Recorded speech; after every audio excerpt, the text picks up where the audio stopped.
Hey everyone, welcome back to Corporate Decoder, the place where we make sense of corporate filings, so you don't have to. Today we're diving into ManpowerGroup's latest report, and let me tell you, the numbers are a bit of a mixed bag.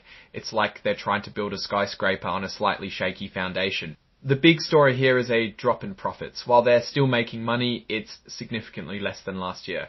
We will talk about the specific reasons and why this is something to consider. Before we dive in, if you find this kind of analysis helpful, hit that subscribe button and join our Discord channel, linked in the description for more detailed discussions. ManpowerGroup is a company that provides workforce solutions. They help businesses find the right people for the job, from temporary staff to permanent hires and everything in between. Their services are very useful to have in a volatile economic environment.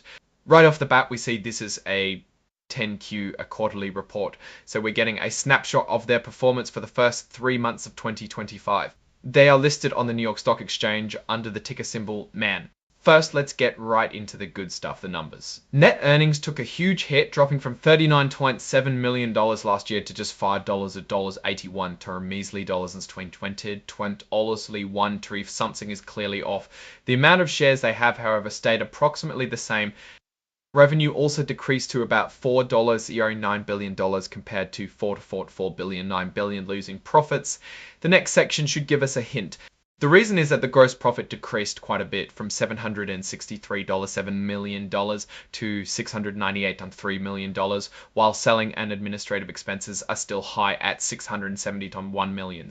If they are selling roughly the same amount while the cost of doing business is the same, that means there are fewer actual jobs being filled by Manpower.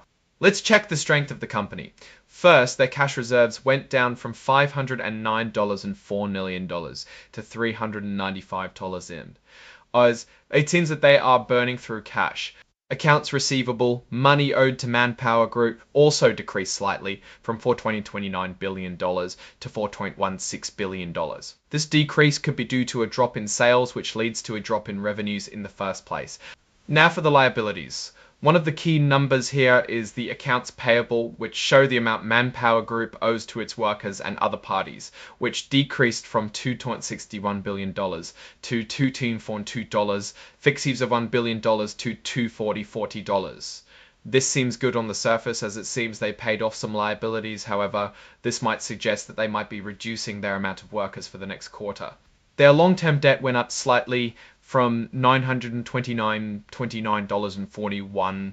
They're taking on more debt to keep the lights on. The troubling sign for long-term potential, the company spent $25 million to repurchase its own shares compared to $50 million last year. If the company is confident about its valuation, it would buy back as many shares as possible. Since it's being decreased, we can assume that the management does not see growth in its current valuation. Looking at cash flow, cash from operating activities went from positive $160 million to negative $153 million. If people are not demanding as many jobs as before, it makes sense that they have to make a lot of spending adjustments in a restructuring. Finally, they slightly increased their capital expenditures, so they are still putting money in long-term projects. And now there is something to note, and it's that they had a foreign currency transaction gain for translation. As the USD is stronger year on year for now, they might be using this to invest in US domestic operations. ManpowerGroup is setting aside more money for expected credit losses, suggesting they anticipate some clients might struggle to pay. This reflects a cautious outlook. Diving into the notes, something important is their use of leases, particularly operating leases. We can assume those are for local office space in city centers. A large chunk of money is spent just to keep the offices up, which is a huge liability. ManpowerGroup is paying a good chunk to stock-based plans at $7.6 million, which could be seen as a way to retain their top talent during uncertain times. They mention an upcoming change in accounting for income taxes. The impact is still not known at the time of the filing. The company acknowledged challenging market conditions but concluded that the fair value of their reporting units continued to exceed carrying value. However, it's a situation to watch, as significant declines could lead to goodwill impairment charges. Their deferred revenue increased, but they are conditional based on satisfaction of future obligations, which doesn't mean things are totally safe from a cash perspective, but it definitely signals future intent. The effective income tax rate was also unusually high at almost 67%.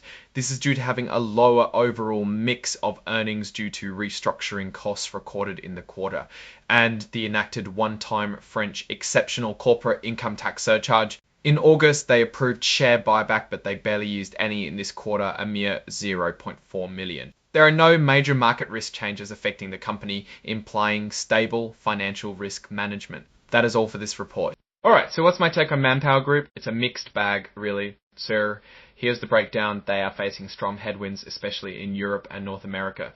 This economic slowdown is clearly impacting their core staffing services. It makes sense to be conservative and start trimming the fat. However, so many restructuring activities point towards a systemic risk.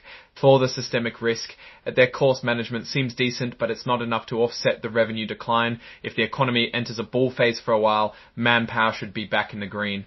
For now, I'd say it's a hold as the situation needs to be observed from the sidelines. Tats and Nats Manpower Group in a nutshell. What do you think about their future? Leave a comment below. If you found this analysis useful, hit that like button and subscribe for more. Also, don't forget to join our Discord community for more in-depth discussions. See you next time.